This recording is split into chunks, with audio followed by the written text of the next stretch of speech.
Damn, so new!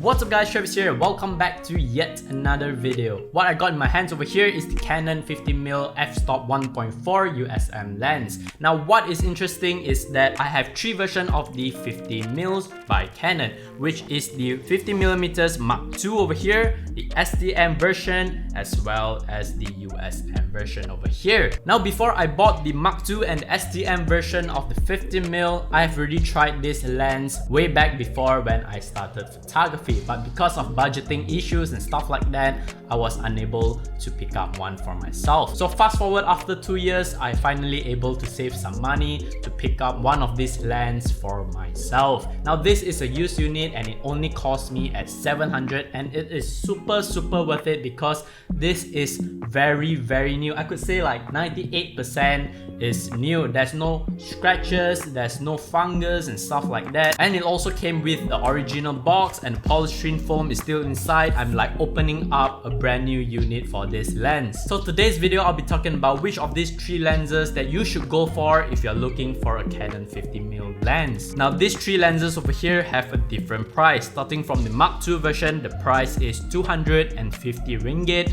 The STM version one in the middle is 400 ringgit, and lastly the price for the 1.4 version is 1600 ringgit. Now the price that I mentioned just now are for the brand new unit for these lenses. So let's begin with the Canon EF 50mm Mach 2. This lens is the first lens that I bought for my Canon 60D. I also use this lens a lot for my portraiture shots. The images are very sharp and usable. Now this is also the lightest 50mm compared to the other two. It only weighs in at 130 grams. The body of this lens is made up from plastic and it feels like a toy, but trust me, if you buy one of this lens, it works like a beast. Now let's talk about the downside of this lens is that the autofocusing is a little bit noisy. So if you're shooting videos with this lens, your audio will definitely pick up those autofocusing noise. However, you can counter this problem by switching it to manual focus. Let's move on to the next 50mm, which is the STM version.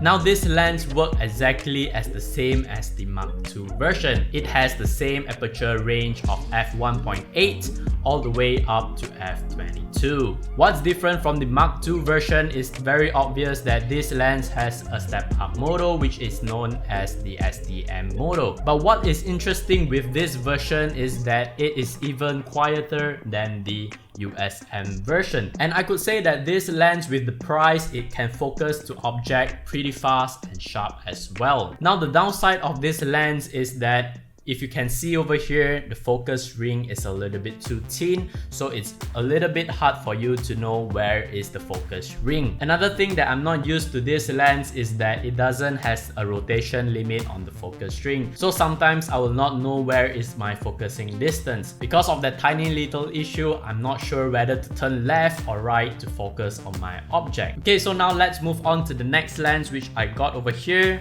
Just arrived today, like I said. Is the Canon EF 50mm f-stop 1.4 USM lens. And I could say that this lens is the most expensive one among these three over here. But what makes this lens a little bit more expensive, needless to say, it has a bigger aperture. At f-stop 1.4, you would definitely get those buttery bokeh into your foreground as well as your background. But if you ask me, is it worth it to pay 4 times more the price of the STM version over here to get a slightly bigger aperture range?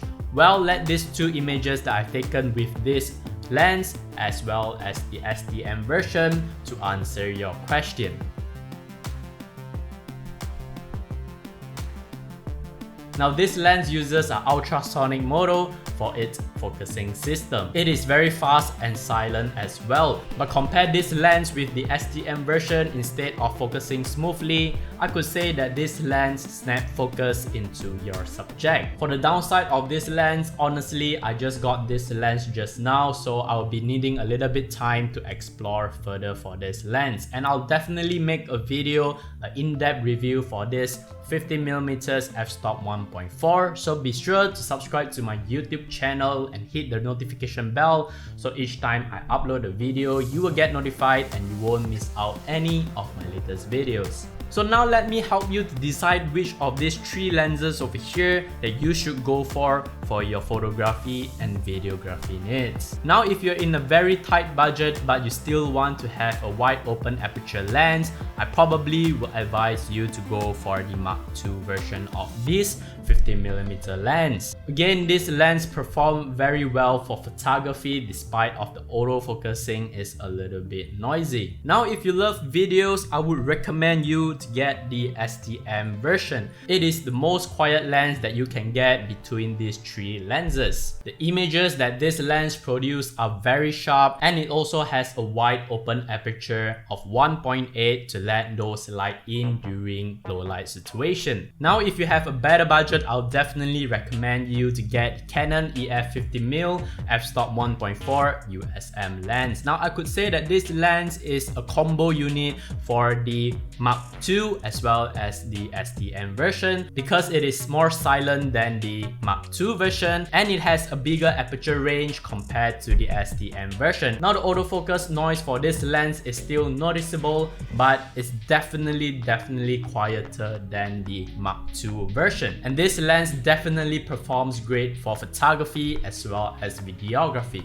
So I hope that this video helped you out to decide which of these three lenses over here that you should go for. Again, if you're in a tight budget, you should probably go for the Mach 2, still good. For the STM version, if you are a videographer, you should probably choose this. And if you have a better budget, if you have more money, you should definitely go for the USM version. Now there's two more versions of the 50mm lens by Canon. One is the Canon EF 50mm f-stop 1.2 L series lens, and another one is for the mirrorless like the Canon EOS R, which is the RF 50mm f-stop 1.2 L lens as well. Now if you want me to do the comparison below, let me know in the comment section down below and I'll try to save up some money to get those lenses. Okay, so that's it for me today. I hope you liked this video. Smash the subscribe button if you haven't already. Like this video if you enjoyed watching this video. Ring the notification bell so you won't miss out any of my latest video.